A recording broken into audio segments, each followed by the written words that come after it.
La ciudad de Nuevo Laredo, en la frontera de Tamaulipas con Texas, representa una metrópolis dinámica, con un comercio verdaderamente inmenso, como veremos más adelante, y en donde han ocurrido importantes sucesos históricos que marcaron al país. Uno de los más interesantes es que, después de la pérdida territorial que sufrió nuestro país ante los Estados Unidos, la ciudad se trasladó al otro lado del río para seguir siendo mexicana, haciendo metafóricamente real la propuesta de Patricio Estrella de mover la ciudad. ¿Qué ocurrió en aquella ocasión? Como muchos ya sabrán, desde tiempos de la colonia, el norte del país era árido y peligrosamente despoblado, por lo que, con el fin de atraer, aunque fuera a un pequeño grupo de personas, a este vasto territorio, la corona ordenó crear la villa de San Agustín de Laredo, entonces perteneciente al Nuevo Santander, en lo que al día de hoy es la ciudad de Laredo, en el lado tejano, aunque con los años fue creciendo hasta que abarcó ambos lados del río Bravo.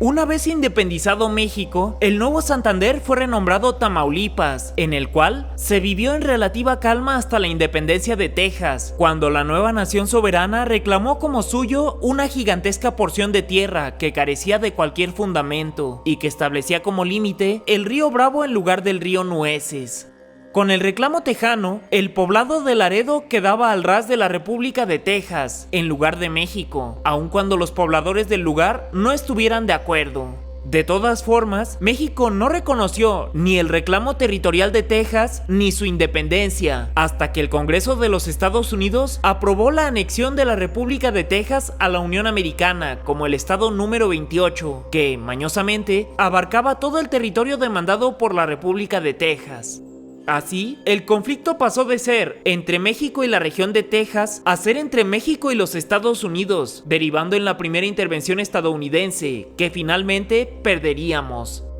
Después de unas duras negociaciones para recobrar la paz, se estableció la nueva frontera norte de México, con el que Tamaulipas debió ceder todo el norte de su territorio, quedando cercenado, y Laredo en territorio estadounidense. Con esta cesión pasamos de tener 4.470.266 kilómetros cuadrados de superficie a apenas 2.041.145 kilómetros cuadrados, que se verían de nuevo reducidos más adelante con la venta de la mesilla. Curiosamente, a pesar de perder más de la mitad del país, de los 7.015.000 habitantes que había para entonces en México, apenas se quedaron del otro lado poco más de 100.000, evidenciando lo escasamente poblado de esos territorios y el nulo interés social para poblarlos y hacerlos prosperar. El Tratado de Cesión, llamado Guadalupe Hidalgo, fue firmado el 2 de febrero de 1848, aunque la noticia de la pérdida territorial tardó un tiempo en difundirse, llegando a Tamaulipas hasta junio de ese mismo año. El 15 de junio de 1848, más de 4 meses después de la firma del tratado, fue el propio gobernador de Tamaulipas, Francisco Vital Fernández, quien se dirigió a la poco poblada Villa de Laredo para comunicarle al alcalde que todo ese territorio ahora era parte de la Unión Americana. Se cuenta que las 17 familias que vivían entonces en Laredo, al saber que ahora eran estadounidenses, decidieron trasladarse al lado izquierdo del río para seguir siendo mexicanas, fundándose extraoficialmente Nuevo Laredo. Incluso se dice que los neolaredenses se dieron a la tarea de desenterrar a sus muertos para sepultarlos en suelo mexicano. De aquí surgió el lema de la ciudad de Nuevo Laredo, siempre con la patria, el cual se puede encontrar en su escudo municipal. Para honrar este suceso se ordenó levantar el monumento a los fundadores, una escultura que representa a una familia que carga una bandera mexicana y que simboliza a todos aquellos que por elección propia decidieron seguir siendo mexicanos.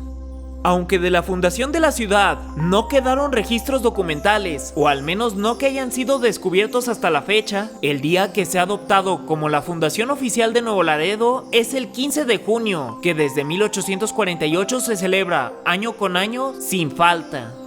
Al día de hoy, la ciudad de Laredo es una de las más importantes del norte mexicano, dado su elevado nivel de intercambio comercial. Si Tamaulipas por sí solo es el estado con más cruces fronterizos oficiales, la ciudad de Nuevo Laredo es la que cuenta con el sistema más robusto de cruces y se calcula que, solo en esta ciudad, pasa aproximadamente el 36% de toda la mercancía comercializada entre México y la Unión Americana, y en promedio 1,500 contenedores de ferrocarril la convierten en la aduana más importante de todo México y en el puerto de comercio internacional terrestre más importante del continente americano. Además de que, para gran parte de la población del país, es el cruce fronterizo más próximo, lo que ha generado que sus calles tengan una gran afluencia de personas.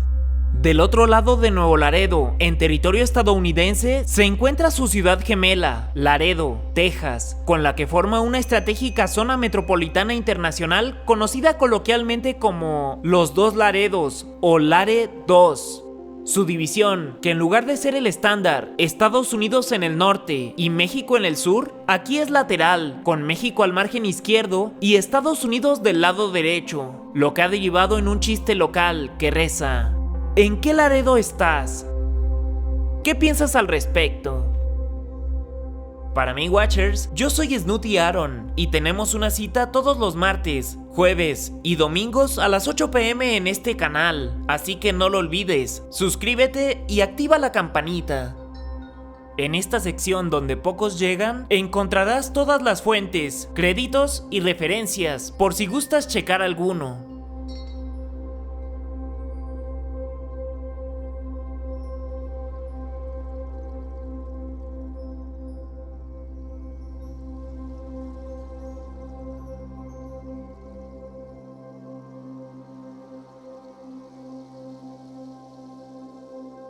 Hasta la próxima.